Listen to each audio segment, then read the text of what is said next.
I'm standing behind a white wooden door, my hands shaking so badly I can barely hold my bouquet. Through the crack, I can see everything. The rows of elegant chairs draped in ivory silk, the rose petals scattered across the grass, the string quartet playing softly in the distance. But my eyes keep going back to those two empty seats in the front row. The ones with the reserved signs that say Mother of the Bride and Father of the Bride.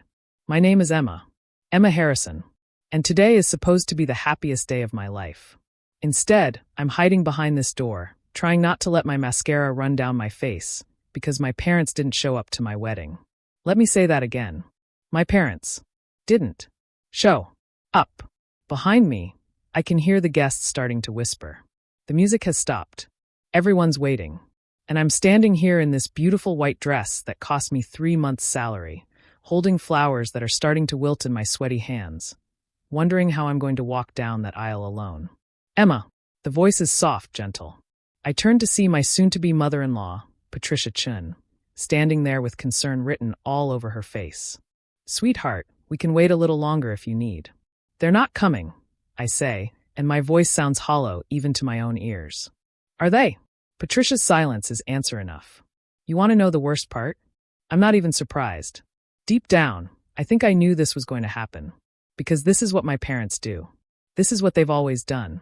When it comes to choosing between me and my younger sister Sophia, I've never stood a chance. Sophia.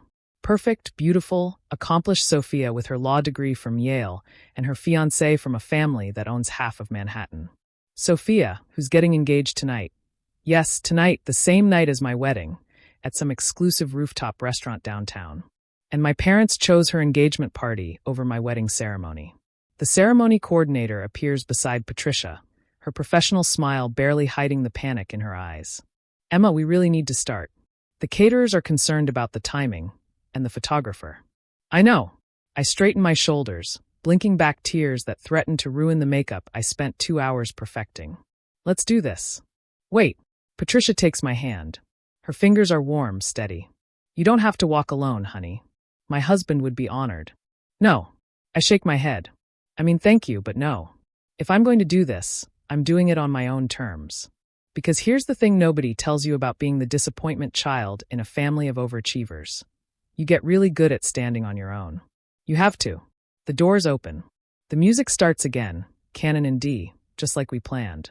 150 guests rise to their feet, turning to watch me. And I start walking, one foot in front of the other, my bouquet clutched so tightly my knuckles are white, my smile plastered on like a mask. I keep my eyes fixed on the end of that aisle, where my fiancé Marcus is waiting for me. Marcus Chun, the man who sees me, actually sees me, not just as someone's disappointing older sister. His eyes are shining with tears, and there's so much love in his face that for a moment, I almost forget about those empty chairs. Almost. As I walk, I can hear the whispers starting. They're not even trying to be subtle about it. Where are her parents? I heard they had a family emergency. No, someone said they're at Sophia's engagement party tonight. They skipped their daughter's wedding for an engagement party? Well, you know Sophia is marrying the Anderson heir. Each whisper is like a small knife, cutting just deep enough to hurt, but not deep enough to kill.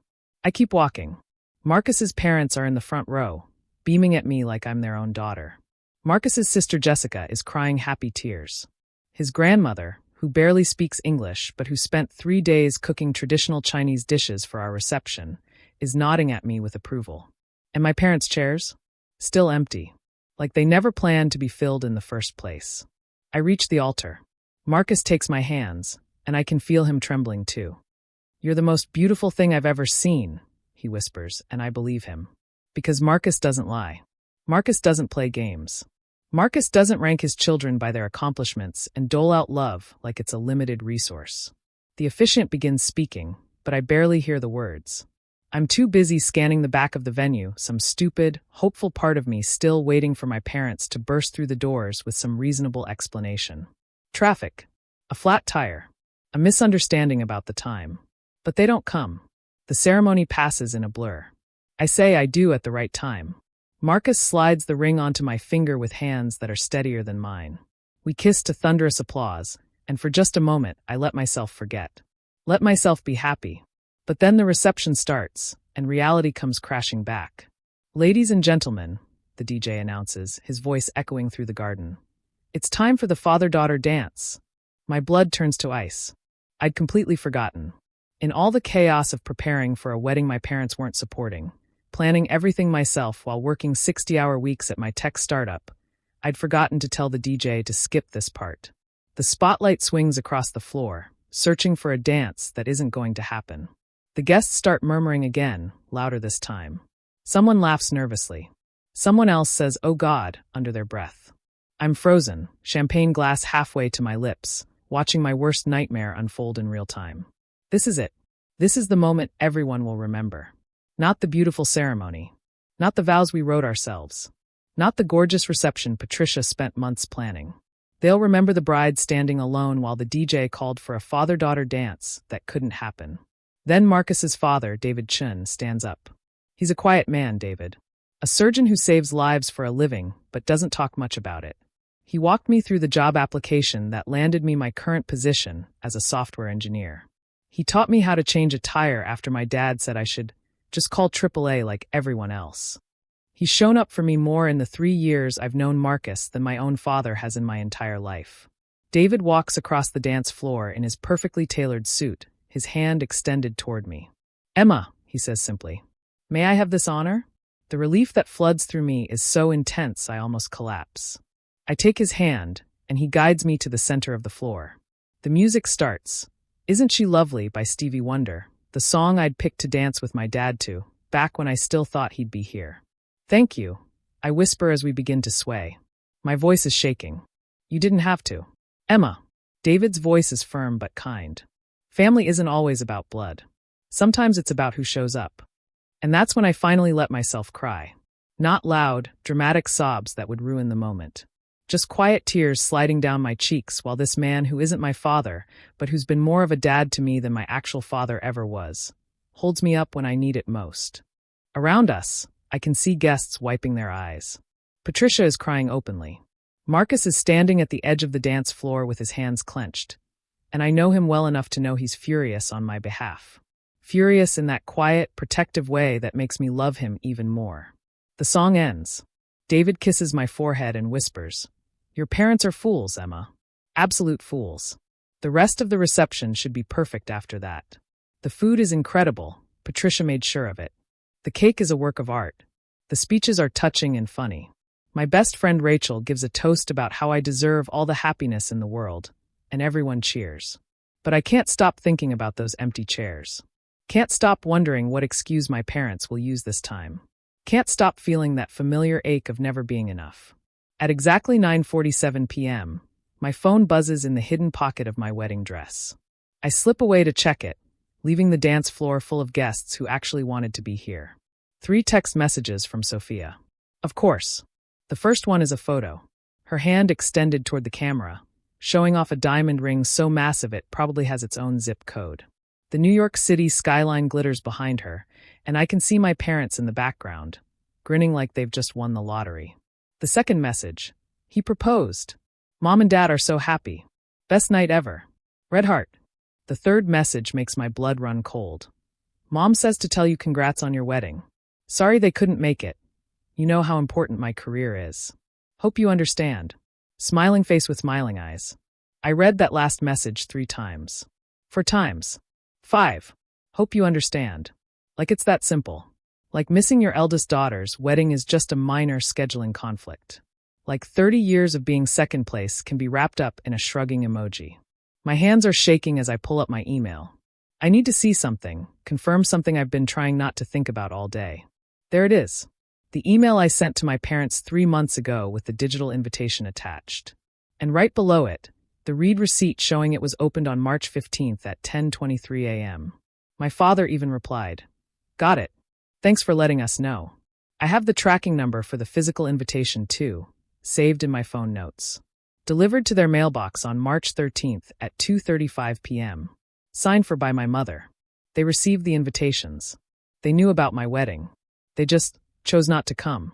I scroll further back in my messages, finding the text exchange from 2 weeks ago when I'd tried one last time to confirm they'd be here. Me, hi Mom. Just wanted to confirm you and Dad will be at the wedding?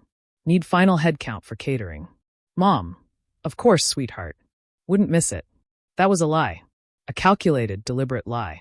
I lean against the wall of the venue's bathroom, Sophia's engagement photo still glowing on my screen, and something inside me finally, irrevocably breaks. Not the sad, desperate kind of breaking that makes you crumple to the floor.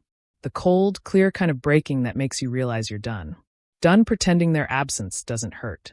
Done making excuses for them. Done hoping that maybe this time they'll choose me. My phone buzzes again. This time it's my father. A text message in his typical brief style. Heard the wedding went well. Sophia's engaged. Big things happening for our family. Our family. Not our daughters. Not congratulations to you both. Just our family. A family where apparently only one daughter's milestones matter. I take a screenshot of everything. The text messages. The email receipt. The delivery confirmation. The lies. All of it. Then I dry my eyes, fix my makeup, and walk back out to my reception. Marcus finds me immediately, like he always does. You okay? He asks, pulling me close. No, I say honestly. But I will be. Because standing here in this beautiful garden, surrounded by people who actually love me, who actually showed up, I'm starting to realize something. My parents' inability to love me the way I deserve isn't a reflection of my worth. It's a reflection of their limitations. And I'm done letting their limitations define my life. The party continues around us. Marcus's grandmother presses a red envelope into my hands. Traditional lucky money, she explains through Jessica's translation. Marcus's aunts and uncles welcome me into the family with such genuine warmth that it makes my chest ache. My friends from work surround me with hugs and laughter. At 11 p.m., as Marcus and I prepare to leave for our honeymoon in Greece, I look back one more time at those empty chairs in the front row. And for the first time in my life, I don't feel sad about my parents' absence. I feel angry. The honeymoon is supposed to be an escape. 2 weeks in Santorini, swimming in impossibly blue water, eating fresh seafood on terraces overlooking the Aegean, forgetting about everything except the fact that I just married my best friend. And for about 10 days, it works. Marcus and I explore ancient ruins, watch sunsets that look like they're on fire, sleep in until noon because we can. We don't talk about my parents. We don't talk about Sophia's engagement. We exist in this perfect bubble where none of that matters. Then, on day 11, my phone rings with my mother's number. I'm sitting on our hotel balcony, drinking Greek coffee and watching boats drift across the water. Marcus is in the shower. I should let it go to voicemail.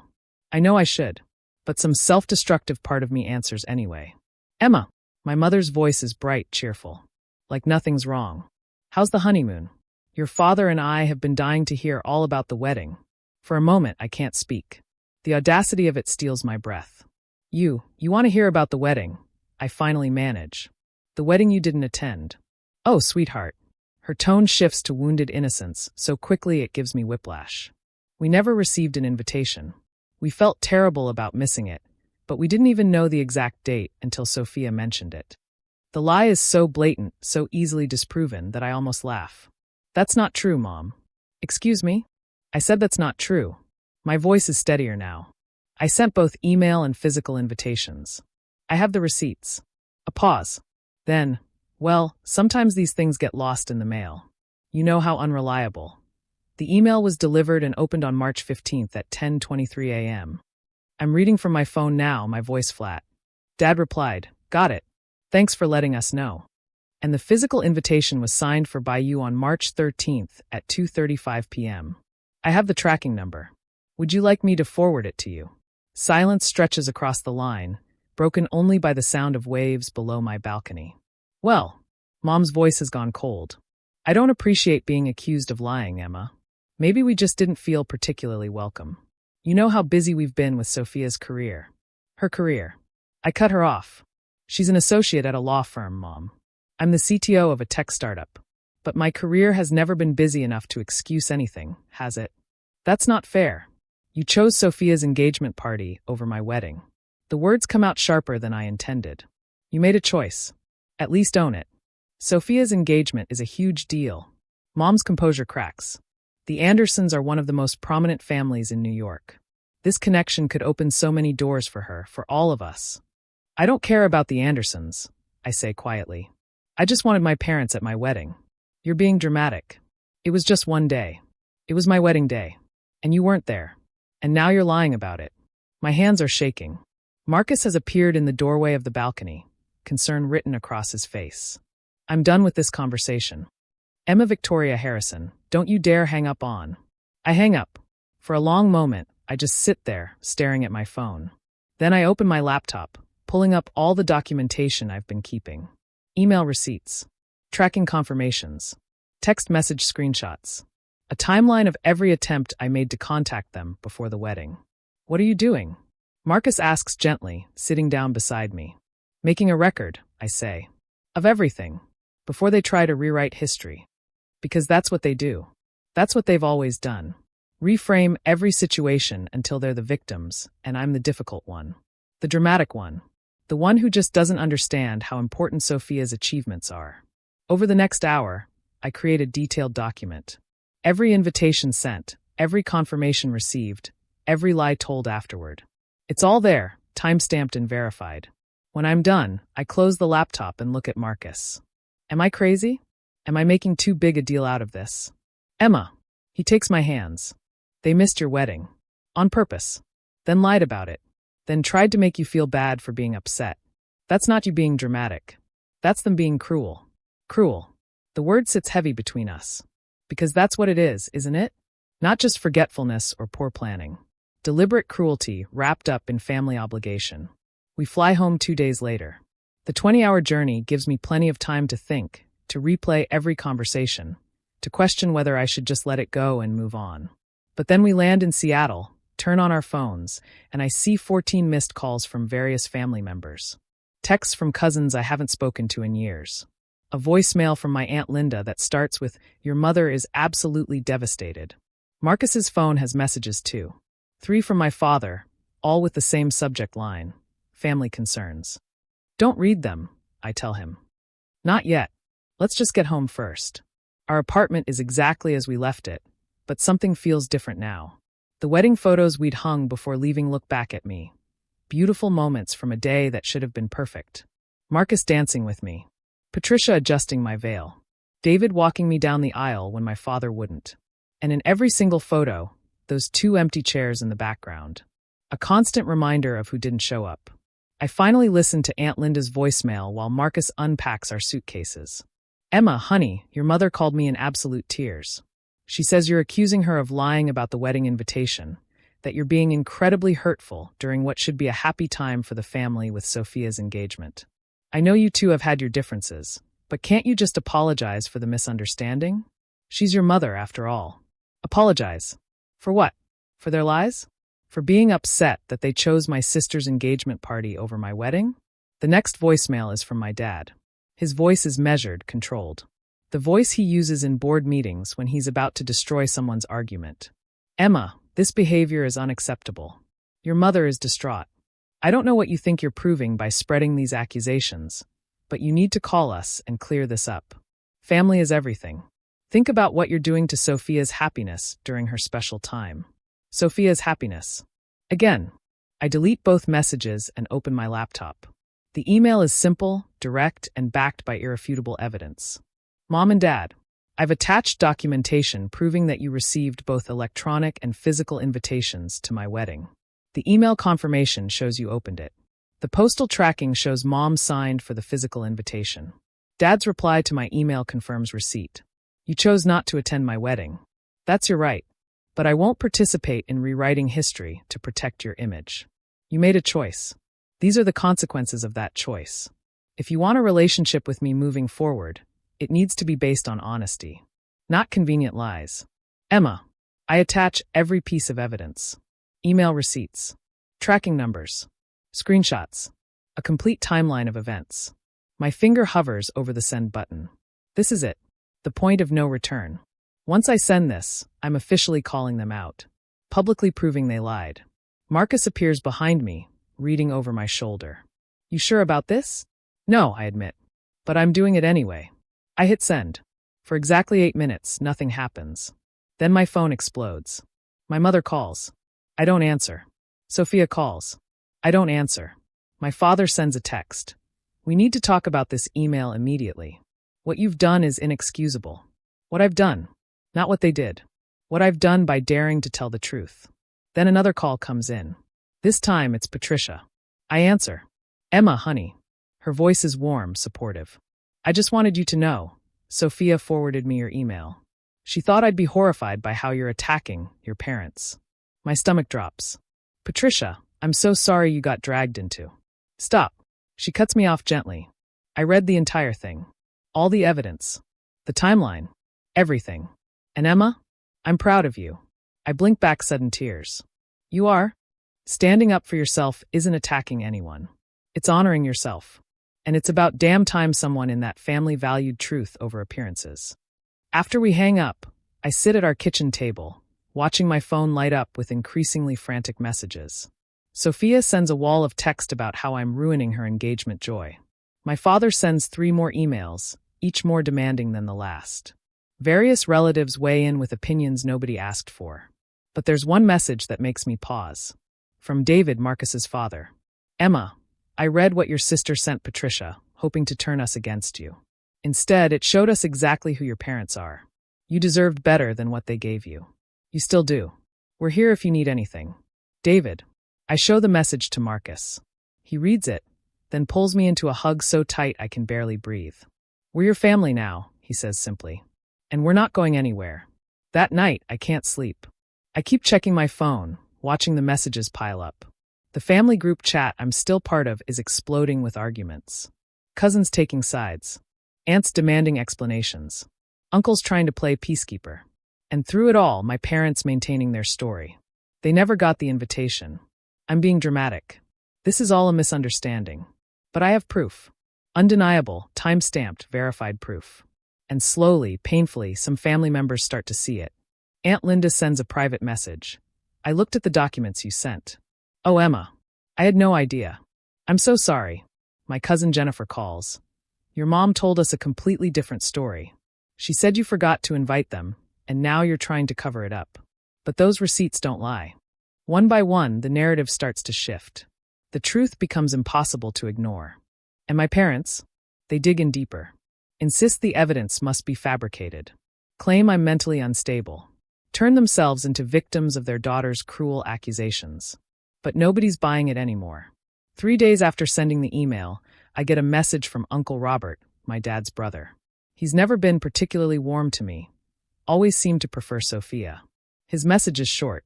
Your father lied to me. Said you'd had a falling out and didn't want them at the wedding. I believed him. I'm sorry. I won't be attending Sophia's wedding after all. Some principles matter more than family politics. That's when I realize something has fundamentally shifted. The truth isn't just out there. It's taking root. Growing. Spreading through the family like wildfire. And there's nothing my parents can do to stop it. If I thought sending that email would end things, I was painfully naive. Instead, it's like I threw gasoline on a fire. For the first week after our confrontation, my phone doesn't stop buzzing. Texts, calls, voicemails, a constant stream of family members weighing in on a situation they only half understand. Some are supportive.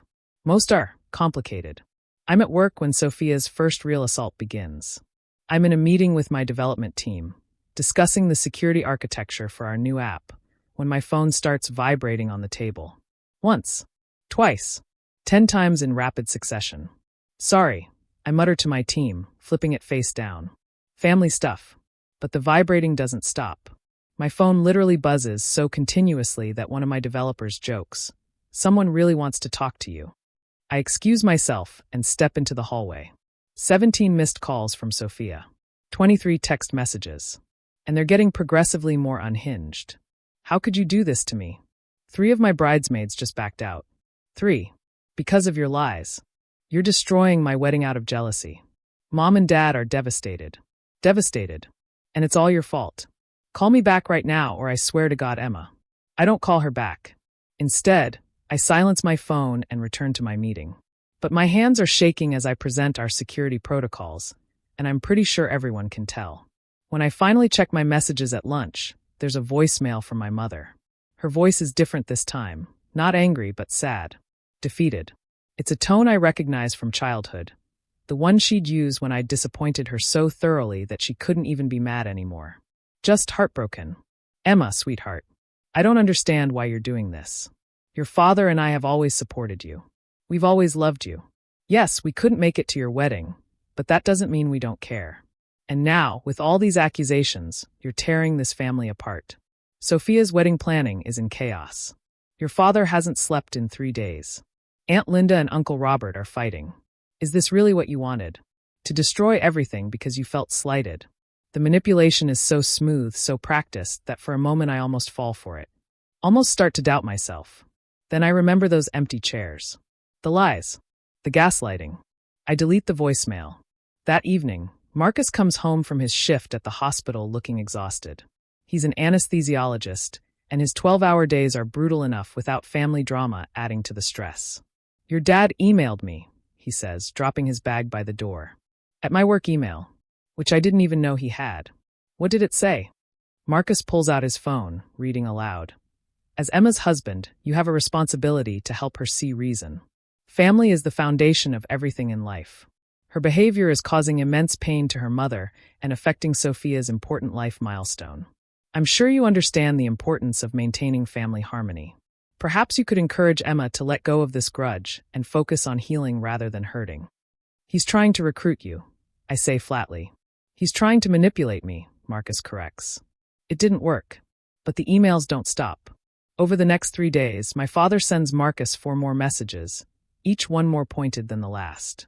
They start to hint that maintaining this conflict could impact Marcus's professional reputation.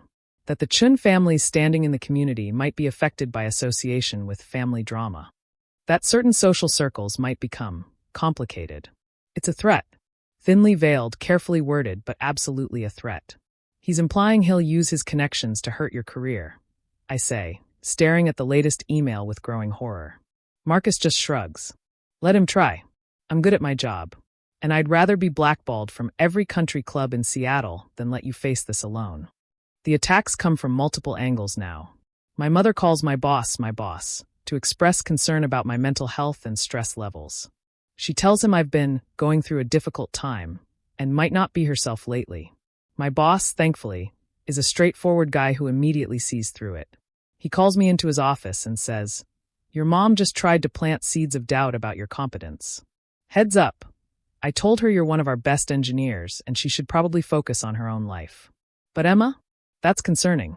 It gets worse." Sophia starts a whisper campaign on social media. Nothing direct, she's too smart for that. Just carefully crafted posts about how hard it is when family members can't be happy for you, and dealing with jealousy from unexpected places. Her followers, who don't know the full story, rally around her immediately. Your sister is so brave for sharing this. Family jealousy is the worst.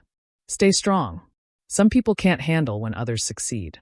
I watch it all happen in real time, this public narrative being crafted where I'm the villain and she's the victim. And I can't defend myself without looking petty or making it worse.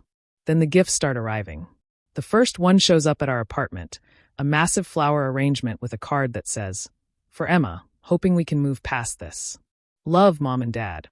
I throw it in the dumpster. The second is a designer handbag, the kind that costs $3,000. The card reads, "Thinking of you.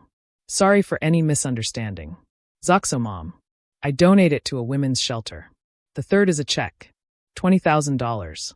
The memo line says, "For any wedding expenses we might have helped with." I tear it up and mail the pieces back. Each rejected gift is followed by a hurt phone call from my mother. "We're trying to make amends, and you're throwing it back in our faces. How can we heal if you won't accept our olive branch? This is exactly what we mean about you being difficult. But here's what they don't understand. You can't buy forgiveness. You can't guilt your way out of accountability.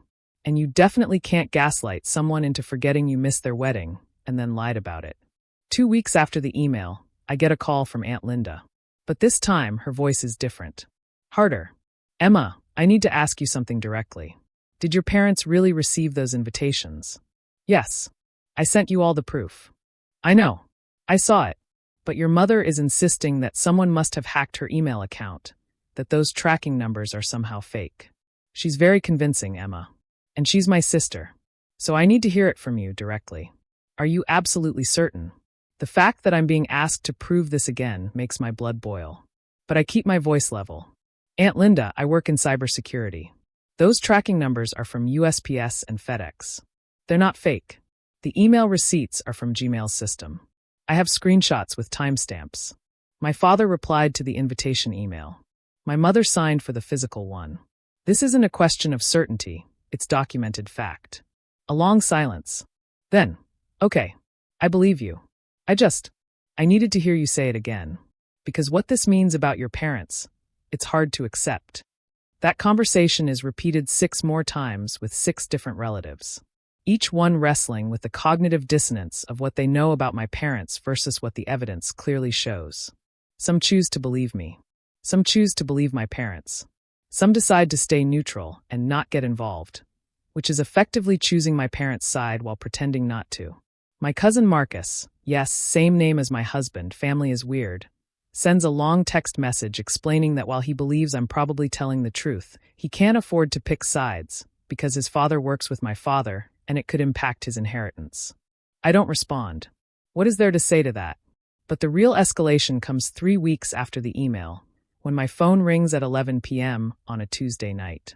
I'm already asleep, curled against Marcus in our bed, when the vibrating wakes me. Unknown number. I almost don't answer. But something makes me pick up. Emma. The voice is familiar but unexpected. It's Karen Anderson, Sophia's future mother-in-law. I'm sorry to call so late, but I thought you should know, your parents and Sophia came to our house tonight. I sit up, suddenly wide awake.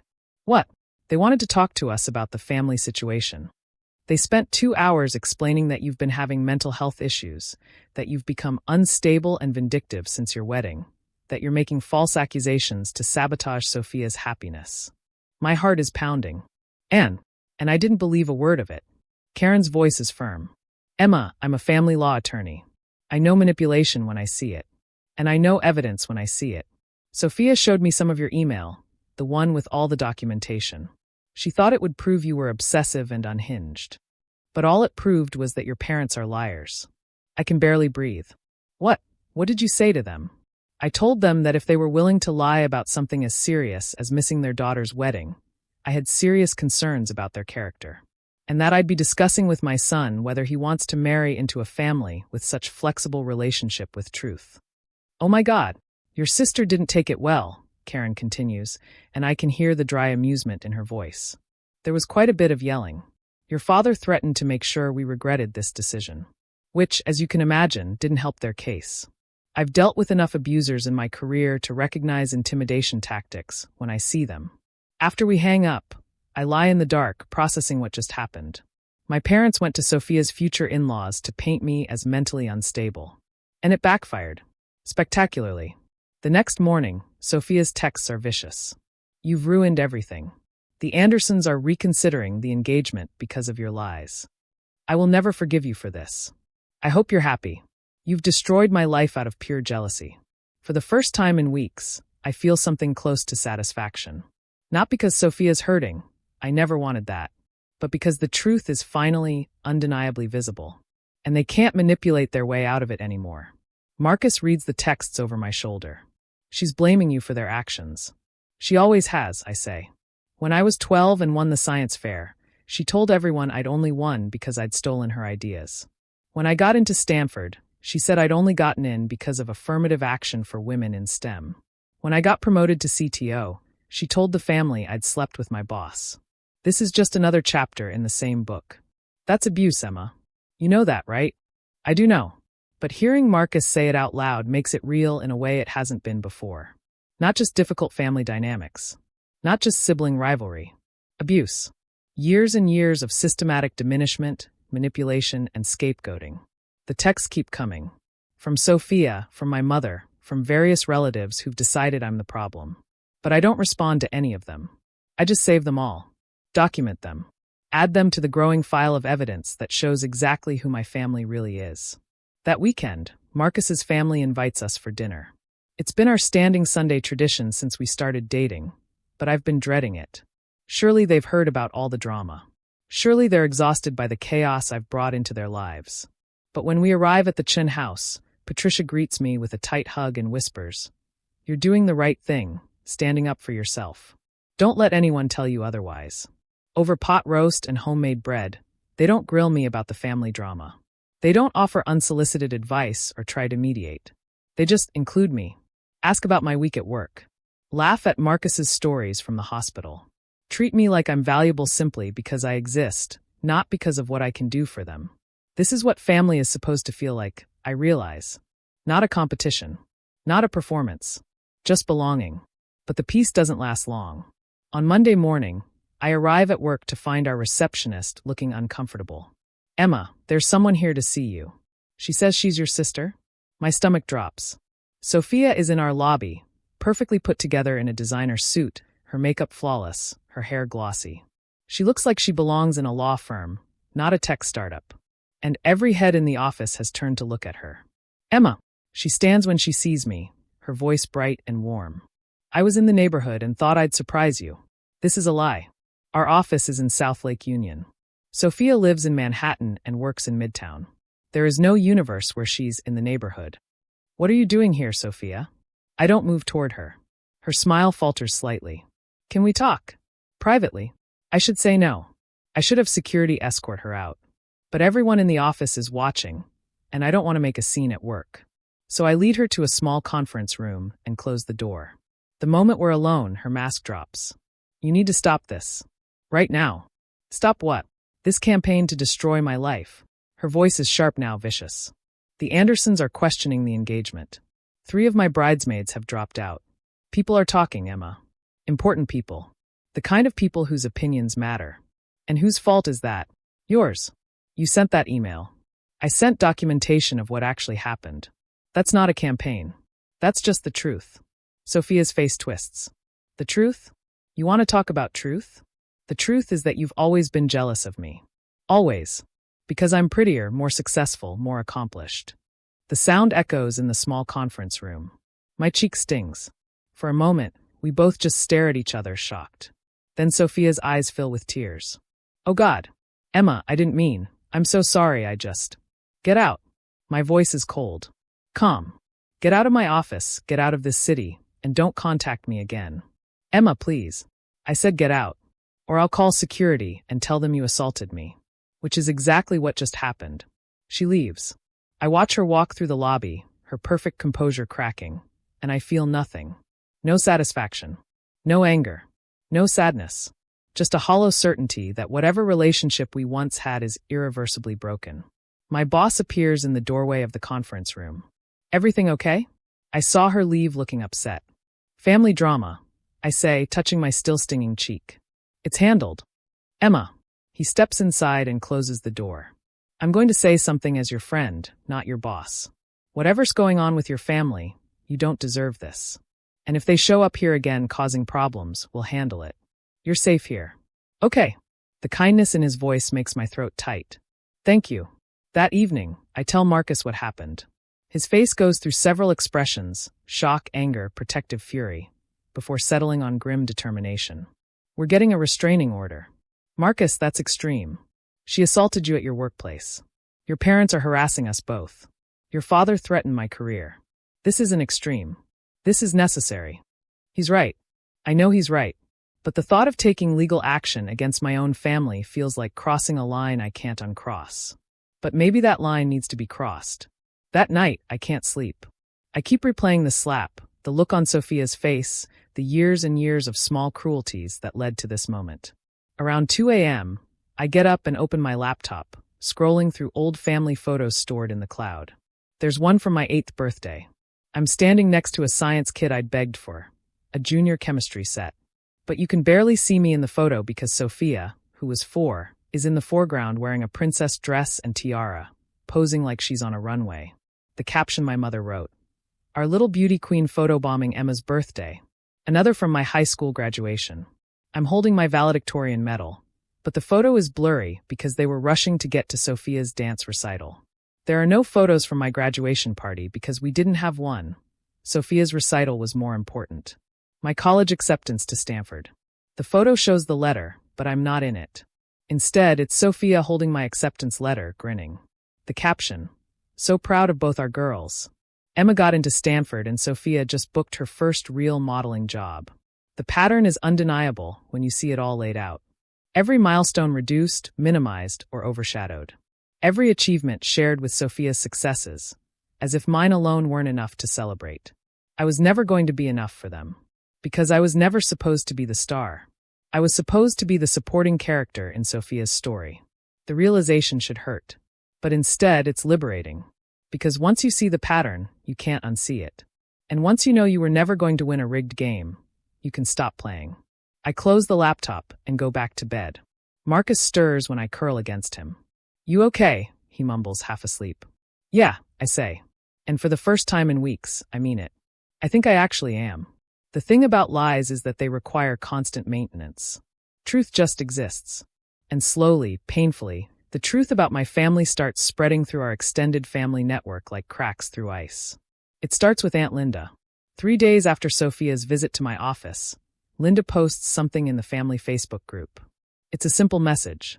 "I've spent the last month trying to understand the conflict between Carol's family and Emma.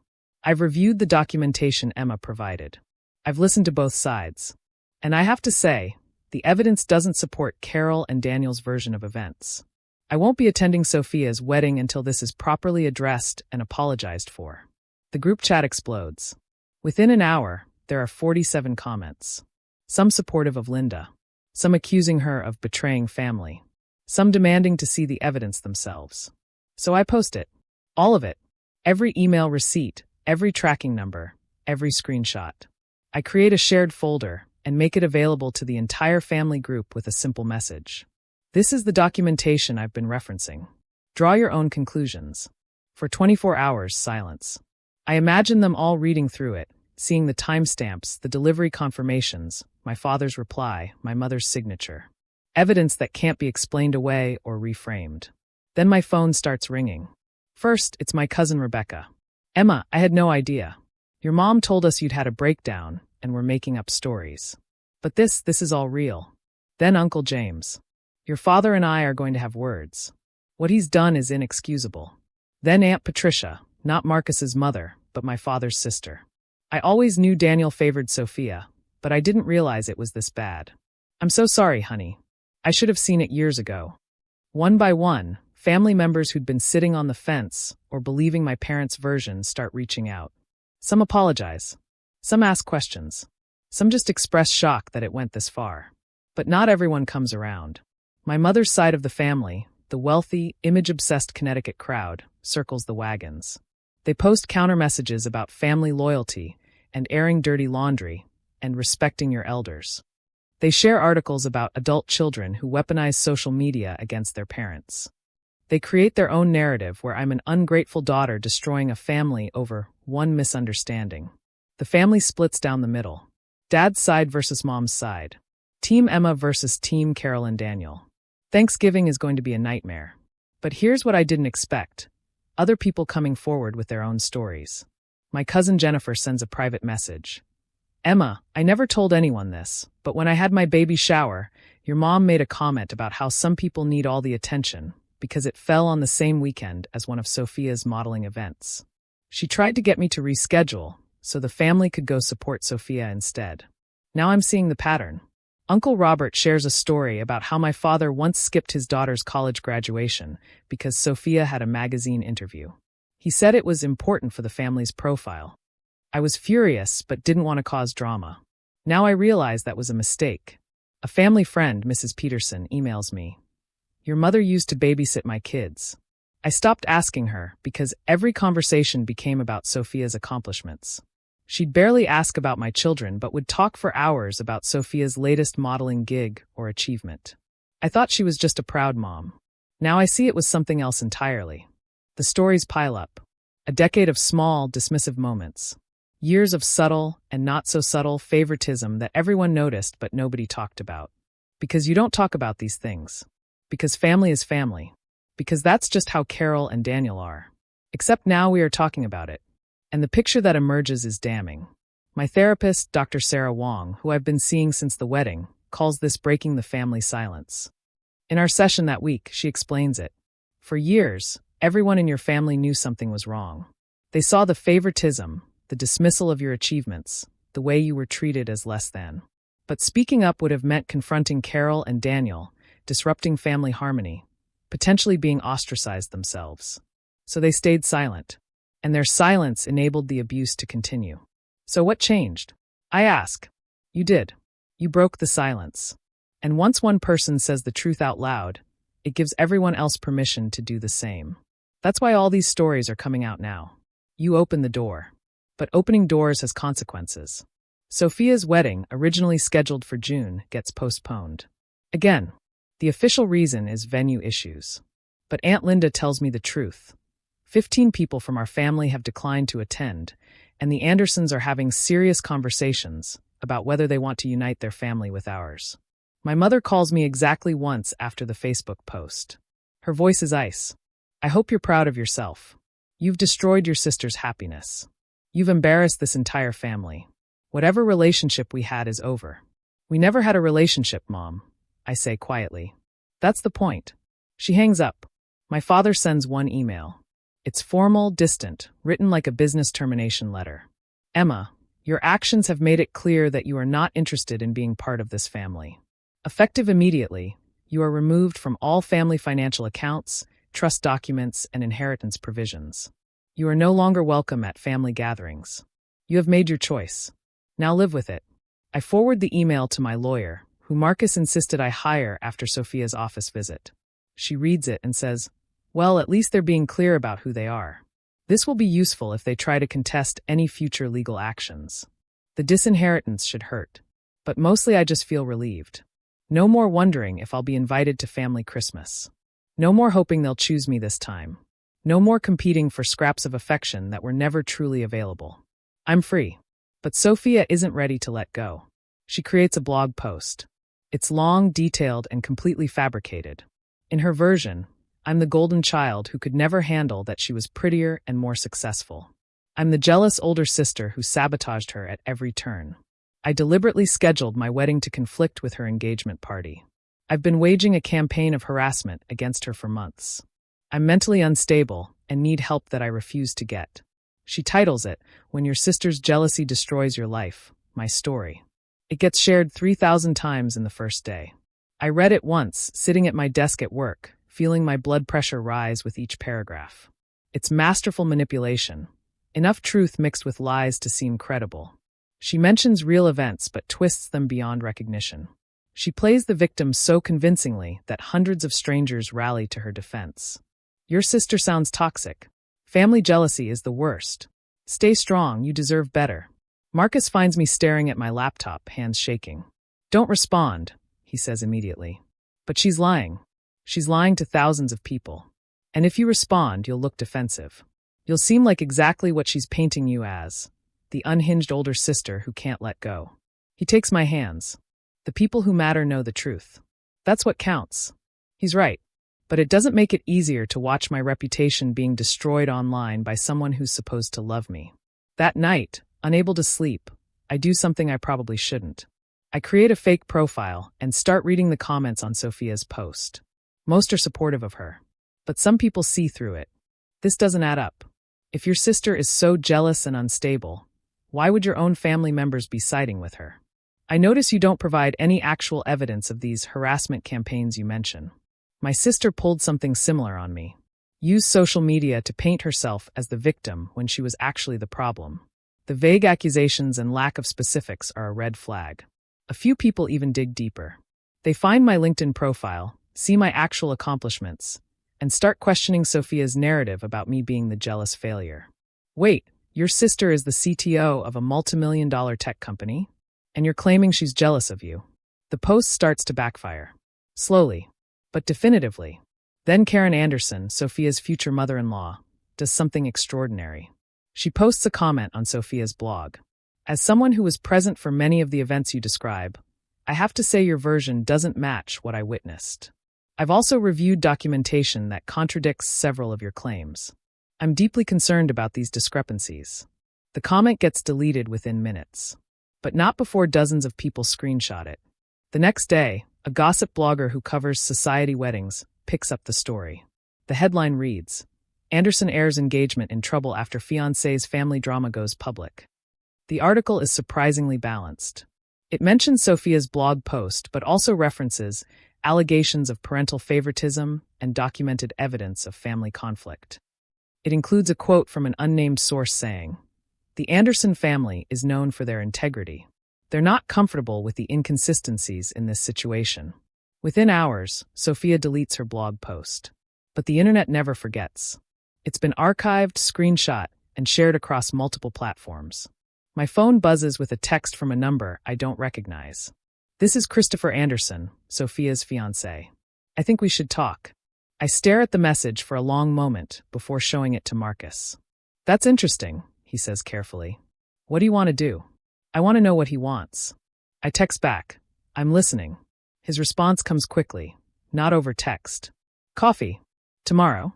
I promise this isn't an ambush. Against my better judgment, I agree. We meet at a Starbucks in downtown Seattle. Christopher is exactly what you'd expect from an heir to a Manhattan real estate fortune. Expensive suit, perfectly styled hair, confident handshake. But his eyes are tired. Thank you for meeting me, he says once we're seated with our overpriced lattes. I know this is awkward. That's one word for it. He manages a weak smile. I read your documentation. The email receipts, the tracking numbers, everything. My mother forwarded them to me. And Sophia told me a very different story. She said you'd fabricated those documents to make your parents look bad because you were jealous of our engagement. I take a sip of coffee, waiting. There was, I say quietly, 32 years of context. But I work in real estate law. I know what fabricated documents look like. And those aren't fabricated. He runs a hand through his hair. I've been with Sophia for 2 years. And in that time, I've watched the way your family treats you. I noticed you weren't at family dinners. Noticed how your achievements were never mentioned. Noticed how everything always centered on Sophia. I thought it was weird, but I assumed there was context I was missing. There was, I say quietly. 32 years of context. I'm starting to see that. He looks genuinely troubled. Emma, I love Sophia. I do. But I'm also seeing sides of her I didn't know existed. The blog post. The way she tried to turn my family against you. The constant need to be the center of attention. I'm questioning whether I really know who I'm marrying.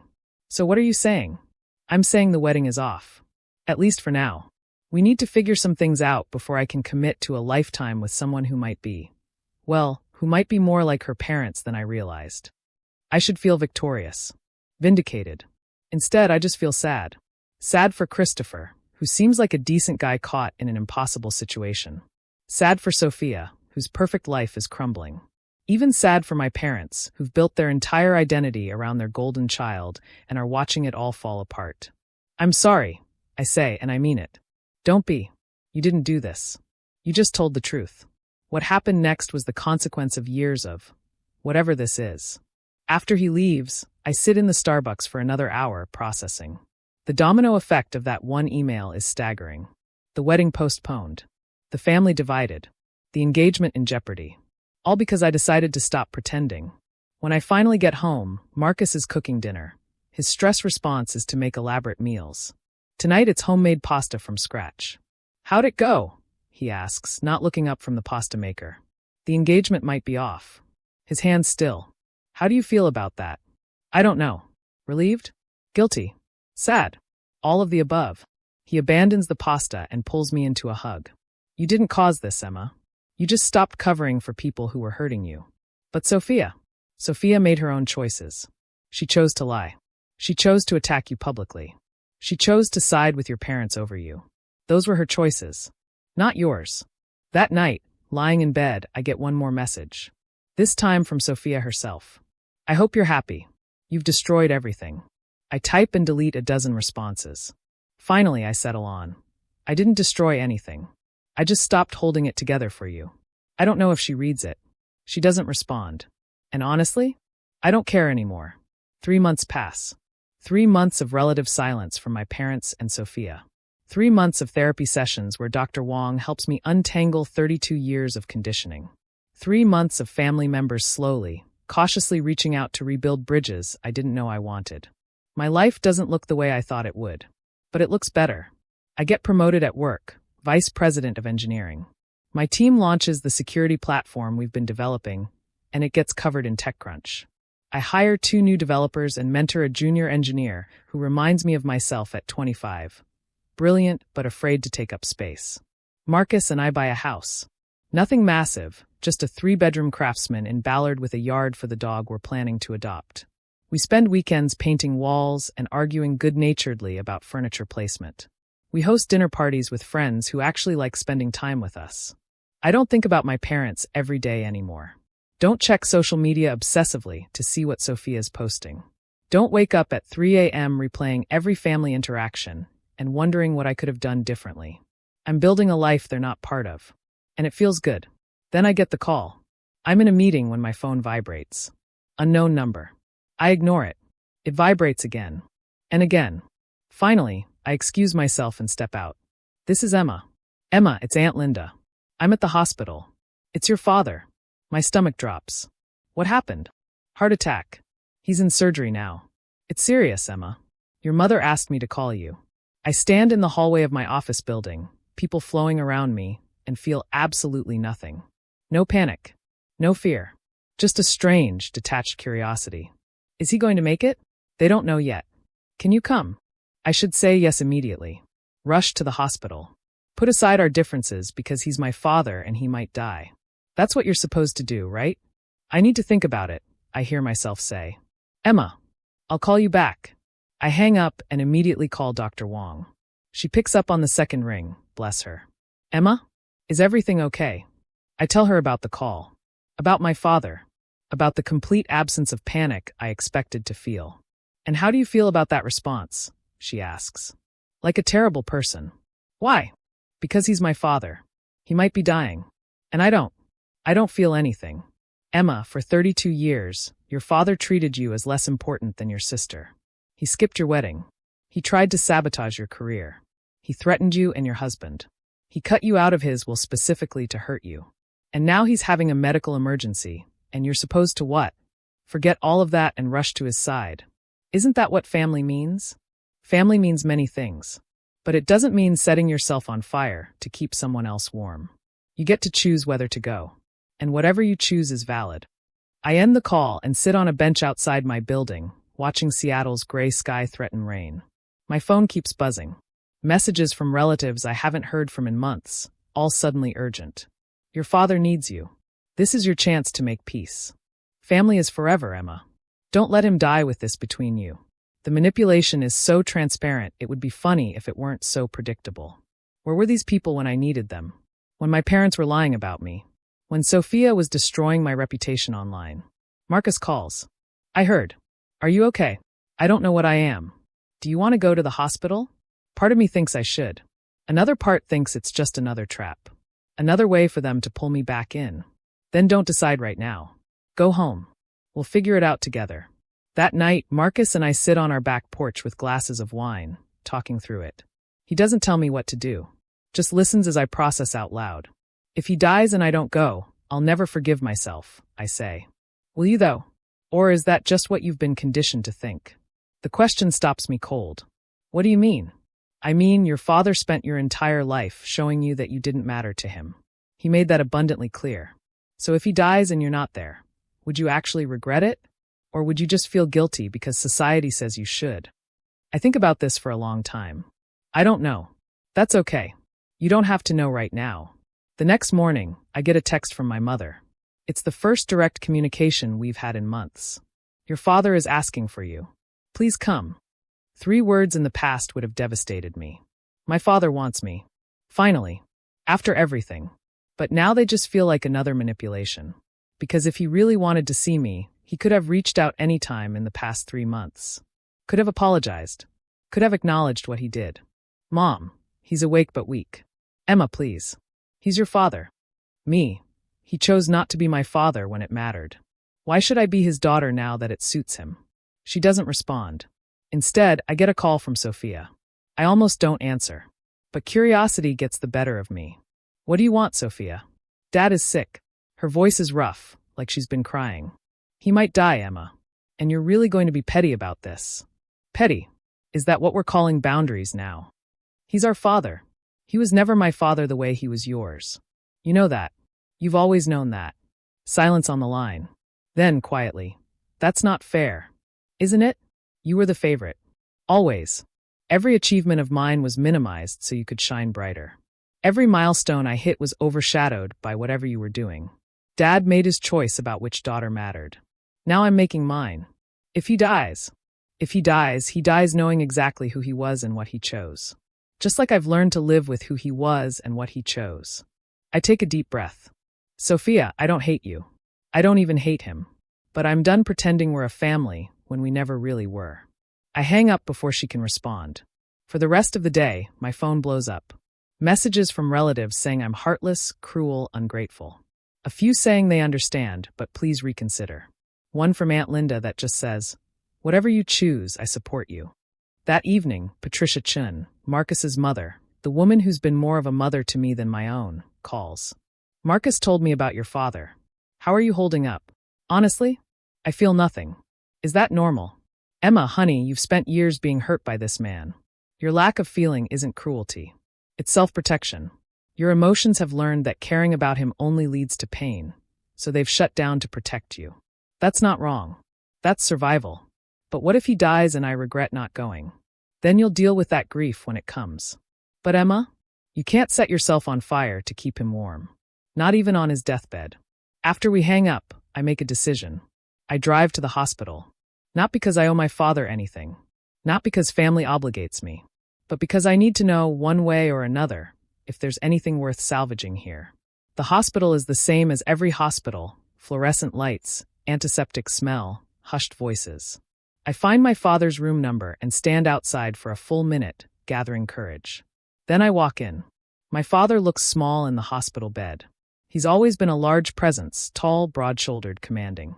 But hooked up to machines, pale and weak, he just looks like an old man. My mother is sitting beside him, her eyes red from crying. Sophia is on the other side, holding his hand. They both look up when I enter. "Emma." My mother's voice breaks. "You came." I don't move closer. I came to hear what he has to say. If he even has anything to say. My father's eyes open. He looks at me for a long moment. Then he says, his voice weak but clear, "I'm disappointed you brought your drama here." I actually laugh. I can't help it. Even now. Even on what might be his deathbed. He still can't admit fault. "Goodbye, Dad," I say, turning to leave. "Wait." Sophia stands. "Emma, please. He's sick. He doesn't mean. He absolutely means it. He's always meant it." I look at my father. "You had one chance. One opportunity to acknowledge what you did, to show even a shred of remorse or accountability. And you chose this. So yeah, I'm done." I walk out. My mother calls after me, but I don't stop. I walk through those hospital corridors, out into the parking lot, into my car, and I drive away. And I feel free. Marcus is waiting when I get home. He takes one look at my face and says, "How bad was it?" He called me dramatic for bringing my issues there. Even now, even sick and scared, he couldn't just be human. Marcus wraps me in a hug. "I'm sorry. Don't be. I needed that. I needed to know for certain that there was nothing there worth saving. And now I do. That night, I sleep better than I have in months. My father survives.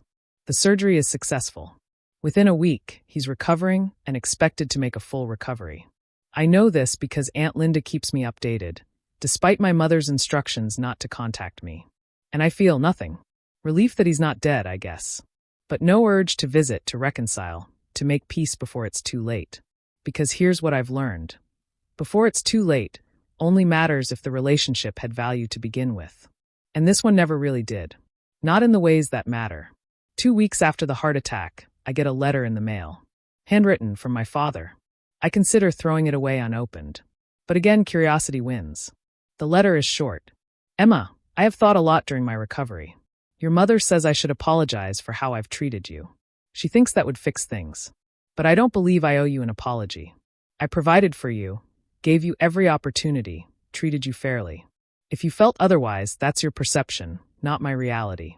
However, I am willing to move past this conflict if you are willing to apologize for the pain you've caused your sister and mother. Family is important. I hope you'll consider what truly matters. Dad." I read it 3 times to make sure I'm not misunderstanding. He wants me to apologize. To him. For what? Telling the truth? Having feelings about his neglect? Refusing to pretend everything is fine? I show the letter to Dr. Wong in our next session. She reads it carefully, then looks at me. "How does this make you feel?" Like I was right to walk away. Like there never was a chance for reconciliation because he genuinely doesn't think he did anything wrong. That's a very healthy perspective, Emma. Some people never reach that clarity. So what do I do with this? What do you want to do with it? I think about this. What do I want? Closure? Revenge? Justice? No. I just want peace. I want to not care, I say finally. I want his opinion to matter so little that this letter is just paper. Just words from someone who doesn't get to define my worth anymore. Then that's your answer. I don't respond to the letter. I don't call him. I don't engage at all. Instead, I frame it and hang it in my home office. Not as a reminder of pain, but as a reminder of what I overcame. Evidence of the manipulation I finally learned to recognize. Proof that walking away was the right choice. Marcus raises an eyebrow when he sees it. That's an interesting decorating choice. It's a reminder, I explain, that some people will never change. And I don't need them to anymore. He kisses my forehead. I love you. I love you too. Life continues. My father recovers fully. Sophia's engagement to Christopher remains off. He apparently decided he needed to figure some things out before committing to marriage. From what Aunt Linda tells me, Sophia has moved back in with my parents, and the three of them have formed an even tighter unit, unified by their shared narrative that I'm the villain who destroyed their perfect family. And you know what? I'm okay with that. Let them have their story. I have mine, and mine is true. 6 months after the hospital incident, something unexpected happens. I'm at a tech conference in San Francisco, giving a keynote about cybersecurity in financial systems. It's a big deal. 3,000 attendees, major industry players in the audience. The kind of professional milestone my parents would have ignored while celebrating Sophia getting mentioned in a local newspaper. I'm backstage, reviewing my notes one last time, when my phone buzzes. A text from a number not in my contacts. Hi Emma, this is Jennifer. Your cousin. I know we haven't talked much since everything happened, but I wanted you to know, I'm proud of you. Not just for today, but for everything. What you did took courage. You inspired me to set boundaries with my own parents. Thank you. P.S. I'm in the audience. You're going to kill it. The message makes my eyes sting. I don't even know Jennifer that well. We're second cousins, only saw each other at holidays. But her words mean more than she could possibly know. The keynote goes well. Better than well. I get a standing ovation. 3 companies approach me afterward about consulting opportunities. A journalist from Wired asks for an interview. And when I finally escape to the hallway, Jennifer is waiting with a huge smile and a hug. You were amazing, she gushes. God, I wish the whole family could have seen that. Well, most of the family. We grab coffee, and she tells me her story. Turns out her mother, my Aunt Sarah, Mom's younger sister, has been emotionally manipulative for years, making Jennifer feel guilty for living across the country, for not calling enough, for choosing her career over family. Watching me set boundaries gave Jennifer permission to do the same. I finally told her I wasn't coming home for Christmas, Jennifer says. That I was spending it with my husband's family for once. And you know what she said? That you were being selfish? Exactly. But instead of apologizing and changing my plans like I always do, I just said, I'm sorry you feel that way, and ended the call. Emma, it felt incredible. Terrifying, but incredible. We talk for 2 hours. She introduces me to 3 other cousins, all from Mom's side, who've been quietly setting their own boundaries with various toxic family members. Apparently, my very public falling out with my parents created a ripple effect, giving other people permission to acknowledge their own family dysfunction. You broke the family omerta, Jennifer's sister Claire says with a laugh. Nobody talked about how messed up some of these relationships were. We all just pretended everything was fine. Then you said, actually, no, this isn't fine. And suddenly we could all be honest. It's strange and wonderful and a little overwhelming. I didn't set out to start some kind of movement. I just wanted to stop pretending my parents' neglect didn't hurt. But apparently, that simple act of honesty resonated with more people than I realized. That night, back in my hotel room, I call Marcus and tell him about the day. The keynote, the cousins, the weird realization that my personal drama somehow helped other people. You gave them permission to value themselves, Marcus says. That's not a small thing, Em. I just wish. I trail off. What? I wish my parents could have been there. Not the parents I have, but the parents I deserved. Does that make sense? Complete sense. You're allowed to grieve the relationship you should have had, even while accepting that it never existed. After we hang up, I sit by the hotel window looking out at the San Francisco skyline, thinking about grief. Dr. Wong has talked about this in our sessions, how you can mourn a relationship you never really had, how you can miss parents who never truly showed up, not because you miss who they were, but because you miss who you needed them to be. I'm still grieving, I realize. Not the loss of my parents, but the loss of the fantasy that they might someday change. That they might finally see me. That I might finally be enough. But I'm also building something new. Something real. When I return to Seattle, there's an envelope waiting at our house. Thick, cream-colored, expensive. I recognize Sophia's handwriting on the address. Inside is a wedding invitation. Not to Sophia and Christopher. That engagement is still off. This is for Sophia and someone named Bradley Whitmore III. The wedding is in 3 months at some exclusive venue in the Hamptons. The invitation is gilded, embossed, clearly expensive. And at the bottom, a handwritten note. Emma, I know things have been difficult between us. But you're still my sister. I hope you'll come. It would mean a lot to Mom and Dad. S. I stare at it for a long moment. Then I do something I wouldn't have been able to do a year ago. I laugh. The audacity. The absolute audacity of thinking I would attend her wedding after everything that happened. After she skipped mine. After she tried to destroy my reputation. After she slapped me at my workplace. Marcus finds me still laughing, holding the invitation. What's so funny? I show him. His eyebrows climb toward his hairline. Is she serious? Completely serious. And you know what the wildest part is? She genuinely thinks I should go. She genuinely believes that enough time has passed, that family obligation should override everything else. Are you going to respond? I think about this. I could send a polite decline. Could write a scathing response explaining exactly why I wouldn't attend. Could simply ignore it entirely. Instead, I do something that feels right. I write a short note on beautiful stationery. Sophia, I wish you happiness in your marriage. I won't be attending, but I hope you have the wedding you've always dreamed of. May you be surrounded by people who genuinely want to celebrate you. Emma, I mean it. Not because I forgive her, but because I've moved past needing her to understand. She'll either learn and grow, or she won't. Either way, it's not my problem anymore. Marcus reads the note and nods. That's perfect. Gracious but clear. I've been practicing boundaries, I say with a smile. My therapist would be proud. The note gets returned with no response. But Aunt Linda tells me later that Sophia apparently cried when she read it, though whether from sadness or anger, Linda couldn't say. 3 weeks later, I get a phone call that changes everything. Emma Harrison? The voice is professional, formal. This is Margaret Chun from Peterson & Associates. We're the law firm handling your grandmother's estate. My heart skips. My grandmother, Dad's mother, passed away 2 months ago.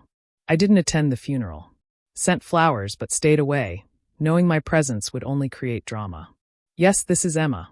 I'm calling because you're named in her will. She left specific instructions that we were to contact you directly, not through your parents. Would you be able to come to our office this week? The meeting is surreal.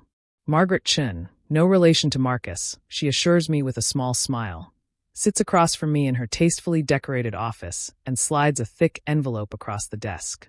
Your grandmother was very specific about her intentions, Margaret says.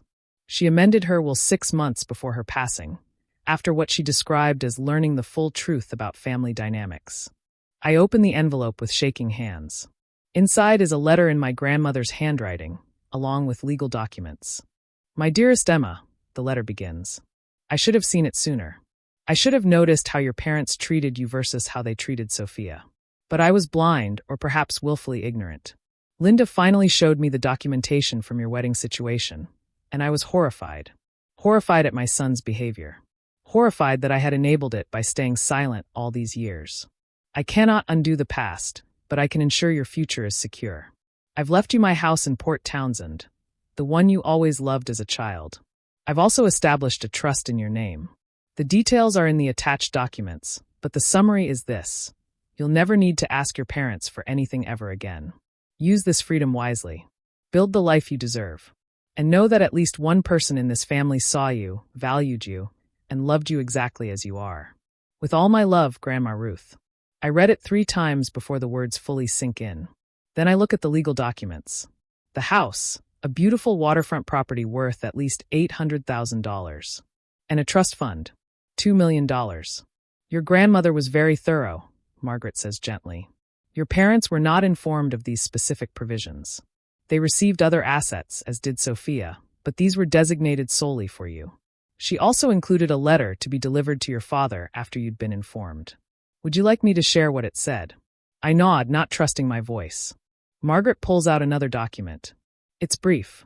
She wrote, Daniel, I've left Emma the Port Townsend house and a substantial trust because she needs to know that someone in this family valued her. Your behavior toward your eldest daughter has been unconscionable. I raised you better than this. Do better, or live with the knowledge that you failed as a father where it mattered most. Mother. Tears are streaming down my face. My grandmother saw me. Even at the end, even when I distanced myself from the family, she saw me. There's one more thing, Margaret says, sliding another envelope across the desk.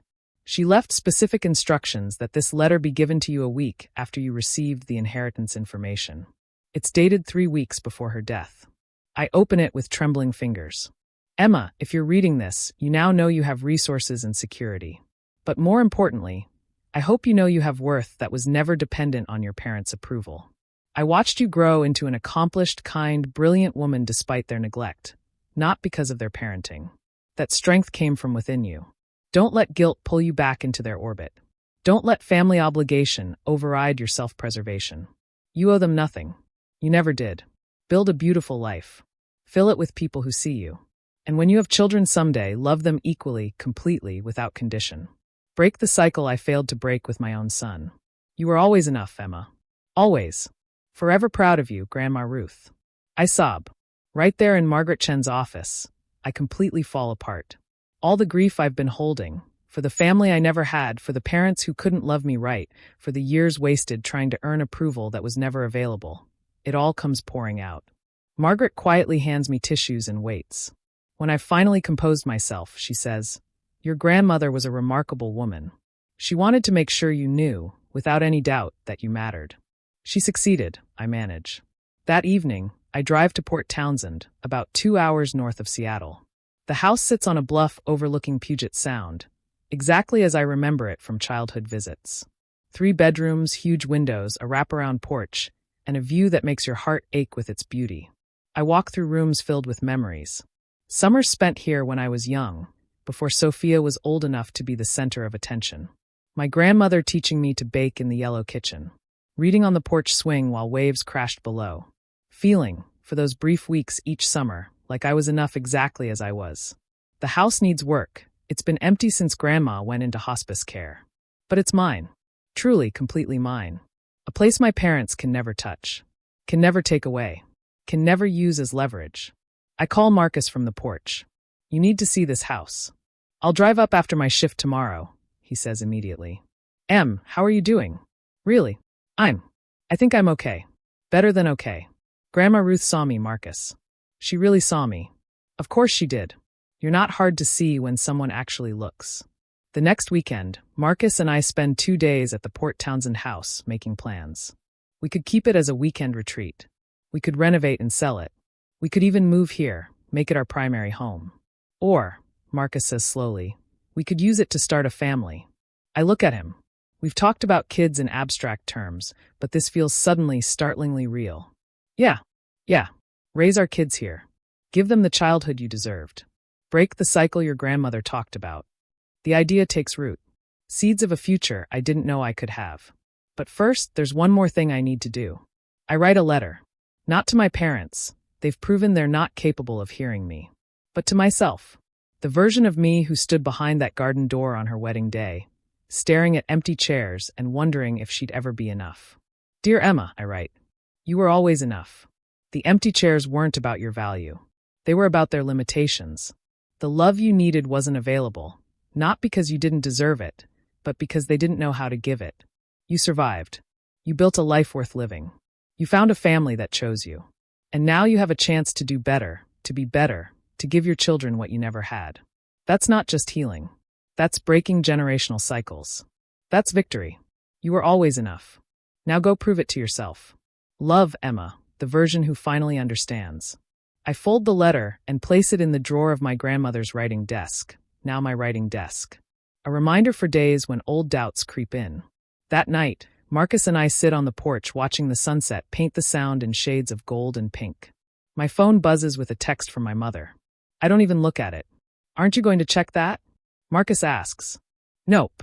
Whatever it says, it's not important anymore. You've come a long way. We've come a long way, I correct. I couldn't have done this without you. Without your family. You could have, he says.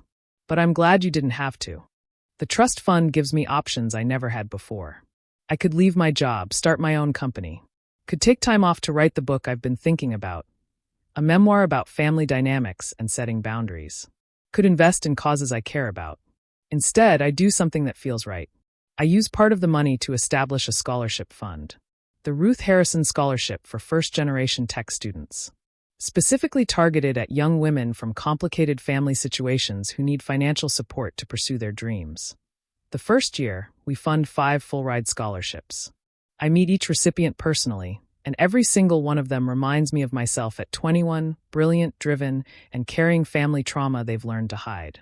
Why are you doing this? One girl, Maya, asks me during our meeting. I mean, I'm grateful, but most scholarships just send a check. You're really involved. Because someone believed in me when my family didn't, I tell her honestly. And because breaking cycles doesn't just happen in individual lives. Sometimes it happens in communities. Someone shows you it's possible to survive and thrive despite family dysfunction. And then you show someone else, and it ripples outward. Maya's eyes fill with tears. My parents didn't come to my high school graduation. Said my sister's soccer tournament was more important. I understand, I say simply. And I do. The scholarship becomes my passion project. Over the next year, I pour time and resources into it, building partnerships with tech companies for internships, creating mentorship programs, establishing support networks. And slowly, I realize something. My parents' neglect didn't break me. It forged me. Every time they chose Sophia over me, every achievement they minimized, every milestone they missed, it built a strength in me I didn't know I had. The ability to stand alone. To define my own worth. To create meaning from pain. I wouldn't choose to go through it again. But I also wouldn't trade who I've become. My sister wrote a book. I know it's about our family, even though she changed the names. And she's right. About all of it. I was the golden child. I was favored, elevated, praised while she was dismissed. And I participated in that dynamic. I benefited from it. I'm ashamed of that now. Our parents created a toxic environment where love was conditional and siblings competed instead of supported each other. I'm sorry, Emma. For everything. You deserved better. We both did, but you got the worst of it. I'm in therapy. I'm working on myself. I don't expect forgiveness. But I needed to say publicly what I've been working through privately. You were right. And I'm sorry. The post gets picked up by media outlets. Golden child apologizes to scapegoat sister in viral post. Family dysfunction laid bare as sister validates memoir's claims. I read Sophia's post 3 times. There's something genuine in it. Something vulnerable. The Sophia I remember would never have admitted fault publicly. Would never have risked her image for truth. Maybe she really is changing. I don't reach out. Not yet. Maybe someday. But her public acknowledgement is its own form of closure. Confirmation that I wasn't crazy, wasn't dramatic, wasn't making mountains out of molehills. I was right. And now even she admits it.